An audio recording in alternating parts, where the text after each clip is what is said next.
Aquí hay una arista en el caso de nuestro país también, un poco pensando en lo que ocurre acá. Hay una arista que me parece muy delicada, que es la arista política, mi querido Sósimo. Hace unos días el propio presidente lo denunciaba en la conferencia mañanera, pues el tema está ya tomándose como parte de la bandera política de ciertos sectores, esta decisión de Ferrocarriles Nacionales, de Ferromex, Sí, de parar la circulación de sus trenes, pues más como un asunto de presión política por la cuestión migratoria que por una cuestión de otra índole, y que habla pues de una cuestión de golpeteo abierto, digo, pues sí. no sé cómo lo interpretes tú, pero pues me parece que estamos entrando en un terreno pues muy pantanoso de utilizar a los migrantes que están en tránsito en nuestro territorio como una moneda de cambio político. Así es, pues estamos viendo aquí en este caso a Ferromex, que está utilizando a los migrantes, porque no les preocupan los migrantes en realidad. Claro, Ellos dicen que están, bueno, pues que es para que no haya algún tipo de accidentes, más bien es una presión de carácter político en contra de claro, la actual administración. claro. Y me parece también muy deleznable, porque además es una decisión que se toma de manera unilateral. Ni siquiera hubo algún tipo de aviso, de negociación con el propio gobierno federal, si tuviera realmente alguna intención de proteger a los propios migrantes, de proteger las propias rutas del tren. Me parece que fue a todas luces una presión política, porque de manera unilateral reducen de manera drástica las corridas por estas rutas y meten además al propio país en cuestiones económicas, problemas importantes. Y los migrantes como moneda de cambio aquí, los migrantes como moneda de cambio en Estados Unidos, aunque también me parece, Luis Guillermo, que poco a poco esto irá cambiando, porque finalmente, por ejemplo, en el caso de Estados Unidos, pues es una sociedad construida por migrantes, y eso siempre se ha dicho. Ah, inmigraron en el siglo XIX, inmigraron después en la primera mitad del siglo XX. No, el asunto es de que están migrando hoy. Y hay personas que hoy significan ya minorías, pero juntando todas las minorías, significan ya una parte importante de la propia población estadounidense, y es a lo que ha apelado el propio presidente de la República, hacer sentir el peso específico de los mexicanos que viven allá en Estados Unidos. De hecho, si lo queremos ver así, vendrá una especie de medida de fuerzas entre alguien como Trump, que dice voten por mí porque yo voy a mandar militares a la frontera, o alguien como López Obrador, que dice no voten por aquellos que están afectando a los propios migrantes. Entonces es interesante también cómo se empieza a mover geopolíticamente este asunto. ¿Hay algún país en el mundo que haya resuelto de manera positiva, de manera eficaz, este fenómeno? No, que yo tenga conocimiento, no, porque Europa está desbordada. Europa también está desbordada. Es que no le entran al fondo del asunto. El fondo del asunto es económico, es de una desigualdad impresionante. Claro. Y recordar que estos países ricos deben su riqueza a esta acumulación originaria de capital que extrajeron de los países hoy pobres. Entonces, esta riqueza que ellos hoy tienen, que ellos hoy viven, es la pobreza de América Latina, es la pobreza de África, es la pobreza de Asia. Hay que recordar incluso en fechas recientes, ya no nos vayamos a la Edad Media o a la época de la colonia, en fechas recientes, ¿cuántas mineras canadienses estuvieron saqueando no solamente México, sino varios países de América Latina, y las comunidades tuvieron que ser desplazadas? Por ejemplo, ¿cuántos gobiernos, sátrapas, dictatoriales, autoritarios, estuvo apoyando a Estados Unidos porque defendían sus propios intereses en América Latina? Todo eso que pasa en El Salvador con las maras, todo lo que ha pasado en Guatemala, lo que ha pasado en México, lo que hemos vivido, es resultado también de esas decisiones de los países ricos. Entonces ahora ellos sacan las manos y dicen, no, no te metas a mi territorio, cuando el problema les explotó ya en sus puertas. Pero ellos son responsables, y lo peor, no quieren resarcir su propia responsabilidad ahí, pues con este tipo de programas que además pues, me parece que a ellos mismos les convenía. Entonces, y sobre la migración, Luis Guillermo, a mí me gustaría también tocar un punto que me parece todavía más triste, más lamentable: la migración interna. Nosotros como mexicanos tenemos migración interna, y si es que nos condolemos de la migración de mexicanos que van con rumbo a Estados Unidos, de migrantes que vienen de América del Sur, de América Central y pasan por territorio mexicano, pues al menos hay esa condolencia hacia ellos y esa empatía en algunos sectores. pero la migración interna es totalmente invisible. No tienen derechos, no se ven, no existen. La migración interna, por ejemplo, es aquella que viene de la montaña de Guerrero, que viene de, por ejemplo, comunidades enteras que se quedan sin gente, pueblos que se quedan sin gente, de comunidades Nasabi, comunidades Mepa, comunidades Nahuas, que se contratan como jornaleros sin ningún tipo de derechos en las plantaciones de Sinaloa, en las plantaciones de Baja California, en las plantaciones de Sonora. Es decir, tenemos migración interna que además está invisible, que se desplaza y que no tienen tampoco ningún tipo de derechos. De hecho, en algún momento más o menos lo del asunto de San Quintín se empezó a ver con migrantes de Oaxaca hacia allá. Exacto. Pero el grueso de la migración interna que huye por hambre de sus comunidades está prácticamente invisible. Entonces no tienen derechos y ni siquiera tienen esta visión de medios de comunicación que los estén siguiendo, etcétera. Yo tuve la oportunidad de migrar con ellos, de hacer este viaje. Yo no migré, obviamente, yo estaba haciendo un reportaje.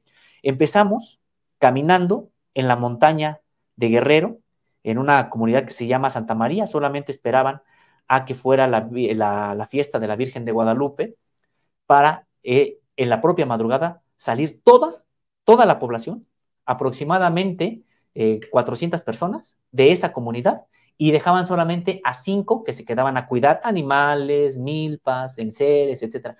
Todos se van caminando hasta llegar a otra comunidad donde se juntan con otros y bajan en camionetas. Bajan en camionetas a la ciudad de Tlapa, una pequeña ciudad, el corazón de la montaña de Guerrero.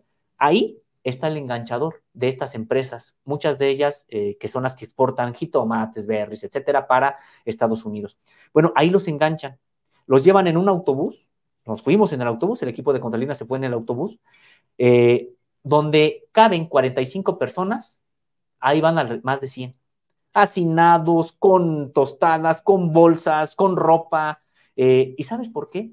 Porque dentro de la visión de quienes entre comillas, los contratan, son indígenas, son indios. Una suerte de racismo impresionante que tienen ellos que vivir, y es un racismo que además va atravesando todo el país. Cuando van llegando a gasolineras donde ellos podrían utilizar los sanitarios para hacer sus necesidades, vemos que empiezan a cerrar las gasolineras. Es una suerte de, como si estuvieran proscritos. Pasamos la Ciudad de México en la noche, alrededor de las 2 de la mañana. Estuvimos esperando a las afueras de la Ciudad de México entre las 8 hasta que se hiciera noche, pasar casi, digamos, en una especie de clandestinidad con ellos en la noche, que no se vean. Es impresionante todo lo que ocurre contra estos migrantes internos que tenemos nosotros, que son mexicanos, que son indígenas, y que no tienen ni siquiera el favor de una atención, una nota informativa, a que alguien revise cómo es como viajan, y que llegan a engancharse, y cuando llegan allá, Luis Guillermo, ya deben el machete que les dan, ya deben el garrafón que les dan, deben el traslado, porque les cobran el traslado desde Tlapa o desde donde los lleven hasta Sonora, están endeudados y primero empiezan a trabajar para pagar la deuda como tienda, ¿cuál? Tienda de raya. Y después empiezan ya, entre comillas, a ahorrar después de que han llegado allá. Son indígenas Mepa, Nahuas, Nasabi, y son migración interna que tenemos aquí en México y que está fuera del ojo prácticamente incluso de las propias organizaciones defensoras de derechos humanos. Es brutal lo que comentas, mi querido Sosimo, porque una realidad que pensamos ajena, en realidad la tenemos aquí, es nuestra, está encima de nosotros y nos está reclamando atención. Y que además somos ahí también responsables como sociedad, Luis Guillermo. Yo te comentaba estos casos que vi prácticamente de profundo racismo de una sociedad en términos generales. Por ejemplo, cuando había un lugar en el que ya por Nayarit, cuando se les da de comer a los migrantes que llevan, digamos, los contratantes, ellos van aparte en una camioneta adelante, pues con aire acondicionado, muy cómodos, ellos van muy adelante, van allá, ellos comen, entran a restaurantes, cuando llegan a determinados lugares. A los migrantes solamente les dan pues prácticamente sobras, hasta tortillas duras, etcétera. Y lo ven como normal, es que son indígenas, es que son indios. Dentro de esa visión, todavía en varios sectores dominante, que genera mucha indignación. Entonces decíamos, estas familias de por sí ya salen depauperadas, salen derrotadas de sus propias comunidades. Salen, ponen un pie fuera, y para ellos ya todo es estar en contra, todo es en contra, actos incluso de humillación en contra de ellos, y están en la total vulnerabilidad. Entonces, hay un reportaje ahí que hemos publicado en Contralínea que tiene que ver con estos migrantes que además son niños, muchos de ellos están trabajando como, en estas plantaciones, obviamente a donde llegan no hay escuelas, es decir, y se van por miles. Entre noviembre y diciembre salen 50,000 personas de la montaña de Guerrero, y esto es por pobreza. ¿Tienes alguna expectativa de los anuncios que hizo el presidente esta semana? Una posible reunión con Estados Unidos para tratar el tema migratorio hacia noviembre, diciembre, quizá una visita del presidente López Obrador a Washington, una visita del presidente Biden a México para, pues, hablar de estos asuntos. Sí, me parece que es importante la actividad que ha tenido México en ese sentido. Señalar que así como te decía Luis Guillermo, podemos criticar, por ejemplo, que todavía existan estas estaciones migratorias que son en realidad cárceles. De hecho, por eso esta tragedia donde murió tal cantidad de migrantes, pues es porque prácticamente funcionan como cárceles. Criticar esta parte, también señalar que es una situación muy compleja y que México ha estado arrancando poco a poco a Estados Unidos algunas maneras por lo menos distintas de abordar el asunto. Y creo que México ha podido jugar también las propias cartas que tiene, porque sabemos que es una relación pues asimétrica. Estados Unidos tiene el ejército más poderoso no del mundo, sino de la historia de la humanidad. Estados Unidos es un país con una economía que puede presionar durísimo a la mexicana, pero bueno, México también, las herramientas que también pudiera jugar en ese sentido, creo que las ha jugado también bien, y que tiene que ver con la propia geopolítica. Entonces, en ese sentido, creo que sí se puede todavía impulsar, en el sentido de que Estados Unidos cumpla con lo que ya prometió, y que es que para Estados Unidos no es nada, Luis Guillermo. Lo que se está yendo a la guerra en Ucrania, eso sí son presupuestos importantes. Claro. Prácticamente lo que México está diciendo, que Estados Unidos ayude a América Central y el Caribe, son marginales para los montos que, por ejemplo, maneja Estados Unidos en ese sentido. Claro, pues ahí está el tema. Vamos a tener que, pues, seguirlo observando. Sósimo, es un tema que no se va a agotar y que seguramente nos va a, pues, provocar muchísimos dolores de cabeza, porque esto solo está creciendo y solo está expandiéndose hacia todos los niveles, ¿no? Sí, y me parece que pues tener precisamente esa empatía con la gente que está en tránsito, que migra, que tiene situaciones muy, muy complicadas, y que el hacer cada vez más difíciles las maneras, los trayectos, por ejemplo, esto ahora del tren, donde prácticamente pues les están quitando esa posibilidad de irse en el tren. ¿Hacia dónde los arrojan entonces? ¿Qué opciones hay? Pues las rutas de la trata de personas. Claro. Esto es hacer el caldo gordo a los cárteles del narcotráfico, a los clanes que trasiegan con personas, que esclavizan a personas. Pues esto es lo que están haciendo, arrojando a los migrantes a este tipo de organizaciones criminales. Mi querido Sósimo, muchas gracias por la conversación, las plataformas, las redes, los espacios de Contralínea. Así es, pues estamos en www.contralinea.com.mx, donde podrán encontrar pues algunos detalles de los temas que hemos aquí abordado. Estamos también como Contralínea en YouTube, Facebook, Twitter, Instagram y TikTok. Bueno, Twitter ahora es X. Estamos también como Contralínea Audio en Apple Podcast, Spotify y también en iVoox. Tenemos un noticiero de lunes a viernes en punto de las 10 de la mañana y hasta el mediodía por las plataformas de Contralínea. También tenemos una mesa de análisis los lunes, miércoles y viernes en punto de la 1 de la tarde y hasta las 2, Contradebate.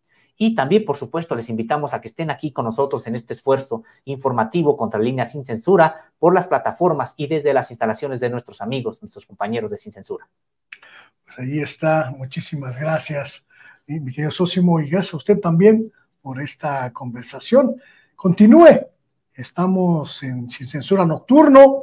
Viene la tercera parte de esta emisión, así que no se vaya.